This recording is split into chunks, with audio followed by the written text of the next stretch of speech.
C'est dégueulasse, ça donne limite la nausée au fait, parce que quelqu'un ne peut pas lutter pour sa vie, aller chercher son argent à l'Eldorado, profiter de ses vacances dans son pays et vouloir l'empoisonner, c'est trop.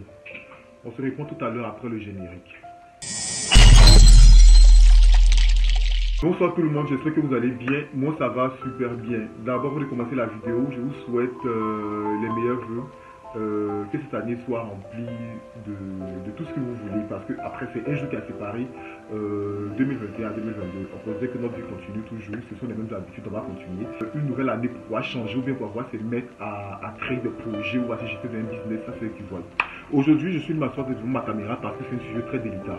Je ne vais pas rire, je ne vais pas plaisanter comme j'ai l'habitude de faire. Peut-être qu'il y aura des vannes dedans qui vont peut-être vous titiller un peu, mais je suis très sérieux. C'est concernant l'histoire de l'empoisonnement du joueur ivoirien Oussou Kona Anissi. C'est abusé parce qu'à un moment donné, on peut pour plaisanter, on peut pour rire, mais ce phénomène-là commence à prendre de l'ampleur et limite, c'est dégueulasse, ça donne limite la nausée au fait, parce que quelqu'un ne peut pas lutter pour sa vie, aller chercher son argent à l'Eldorado, venir profiter de ses vacances dans son pays et vouloir l'empoisonner, c'est trop. Donc comme je le disais, Oussou Kona Anissi, pour ceux qui ne le connaissent pas, c'est un footballeur ivoirien qui exerçait en Tunisie et en Arabie Saoudite. Il est né le 23 janvier 1986 et il est décédé le 3 janvier dernier. D'après ce que ses proches nous ont dit sur les réseaux, ils ont laissé une interview avec l'Infodrome, ils ont dit que lorsqu'il est arrivé 10 jours avant la fête de fin d'année. Il était domicilié à Faya, à la Riviera Faya, pour ceux qui connaissent à Abidjan, à la Riviera Faya dans la commune de Cocody. Et il vivait avec sa femme et sa servante. Donc il avait organisé une fête pour les fins d'année avec tous ses proches et ses amis footballeurs et tout. Ils ont profité pleinement, c'est-à-dire le premier jour, ils ont profité pleinement. Tout était bien, tout était rose, tout était parfait.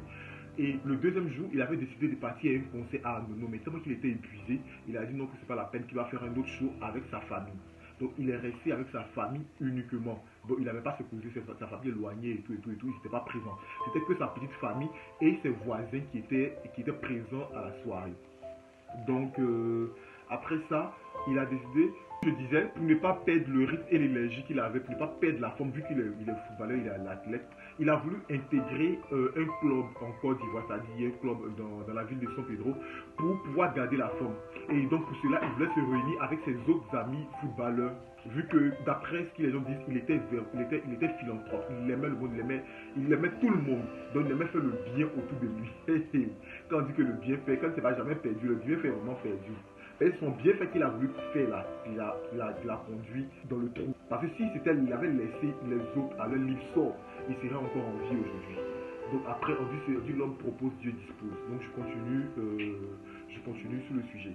Donc il a décidé de les inviter à Yopougon. Yopougon, on connaît que c'est la ville de, je dirais pas la ville, mais bon, même si c'est la taille d'une ville, c'est la commune du Show. Il y a la rue Princesse là-bas, c'est une commune où tout est, c'est un peu comme notre Las Vegas. C'est un peu comme un pays où il y a la fête, où il y a le show, où personne ne dort, c'est-à-dire que la vie ne dort jamais.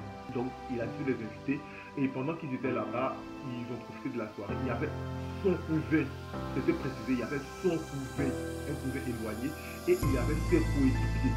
Bon, entre 1h et 2h du matin, il décide de rentrer chez lui à la maison parce qu'il se sentait fatigué et il avait commencé à avoir des réveils. Les autres ont commencé à se dire que peut-être c'était dû à la nourriture qu'il avait mangée la veille ou peut-être qu'il n'arrivait plus à supporter l'alcool. Donc il avait besoin de se reposer parce qu'il avait cherché l'alcool et le premier et le 2. Donc le 3, peut-être qu'il n'est pas voulu trop ingurgiter beaucoup d'alcool. Donc il voulait rentrer se reposer chez lui à la maison. Donc il rentre retrouver sa bien-aimée, sa femme, Afaya, avec sa dame de ménage. Donc lorsqu'il est rentré, il n'est pas resté au salon pour parler avec eux et tout. Il s'est dirigé directement dans la chambre. Et elles ont entendu que tu as des bruits comme si quelqu'un était en train d'agoniser. Donc la servante se dirige directement dans la chambre et elle voit des vomissures et de la bave. Et là, elle dit que c'était carrément le vomi était carrément noir. C'était tellement noir qu'elle-même s'est prise de peur, elle s'est demandé mais qu'est-ce qui n'allait pas au fait. Parce qu'elle s'est dit, soit il a mangé de la nourriture qui était avariée, soit dans le cas contraire, il fait une indigestion ou il s'est fait empoisonner. Donc ils ont alerté le voisinage. Normalement, je ne comprends pas une chose. Quelqu'un est en train d'agoniser. Au lieu d'appeler les secours, vous appelez le voisinage. Dans le voisinage, il y a quelqu'un qui est médecin là-bas, ou bien il y a des aides-soignantes, ou bien je ne comprends pas. Parce que chez nous en Afrique ici, je ne comprends pas c'est quoi le problème au fait.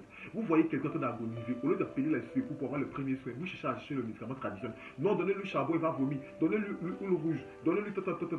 Donc pendant qu'ils étaient en train de se débattre pour trouver quelle mixture lui donner pour pouvoir se libérer de ce poison, il est mort sur le coup.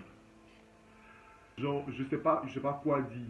Je sais pas quoi dire parce que c'est vraiment déplorable. Pour quelqu'un qui vient se chercher, qui vient se reconstruire plutôt dans son pays, qui essayait de retrouver ses repères parce que après travailler à l'étranger ou vivre à l'étranger, c'est pas une chose facile. Parce qu'il y a la vie qui est là-bas, tout est cher, tout est au-dessus du salaire que vous touchez. Vous allez payer vos factures, vous allez payer la maison, vous allez vous nourrir vous-même, les vêtements, vos déplacements, et tout. Et vouloir encore aider les proches.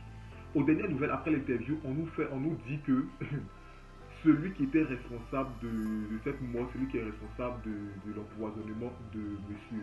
Oussou Kouakou, Anissé, était son cousin.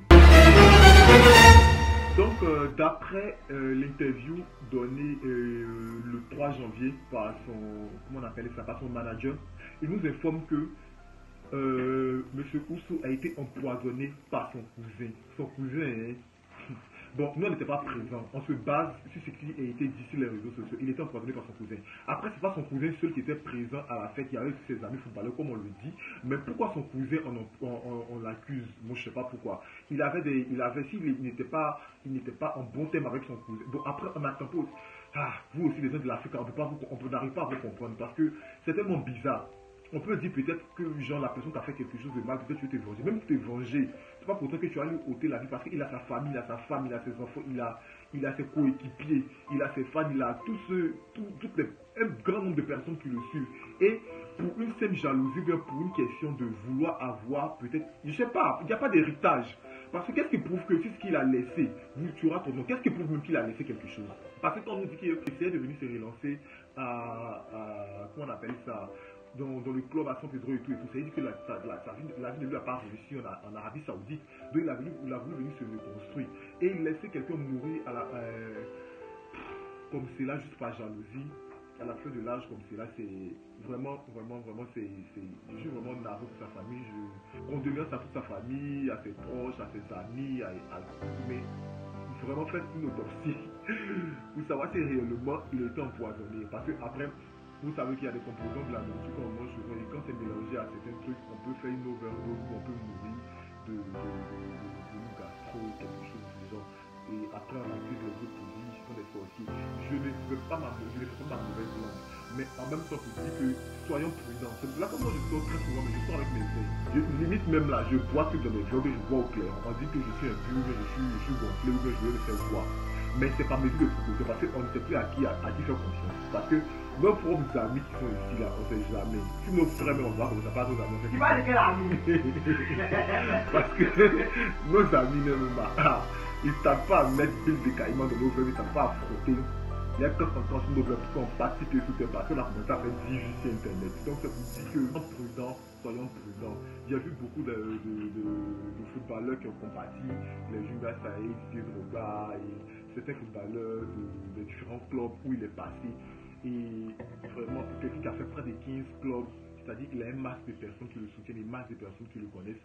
Et c'est vraiment déplorable de le voir partir aussi tôt comme cela, à un si jeune âge, et laissant derrière une famille inconsolable. Vraiment, ça m'a beaucoup touché. Je ne venais pas pour plaisanter dans la caméra, je suis venu pour parler avec tout mon frère. Je dis que à nous abuser. Parce que même au Cameroun, il y a même 2 jours, il y a une dame qui s'est fait empoisonner pendant son mariage. Bon, attendez, vous ne voulez pas voir son mariage, vous ne voulez pas la voir mariée, vous êtes obligé de venir lorsqu'on vous invite.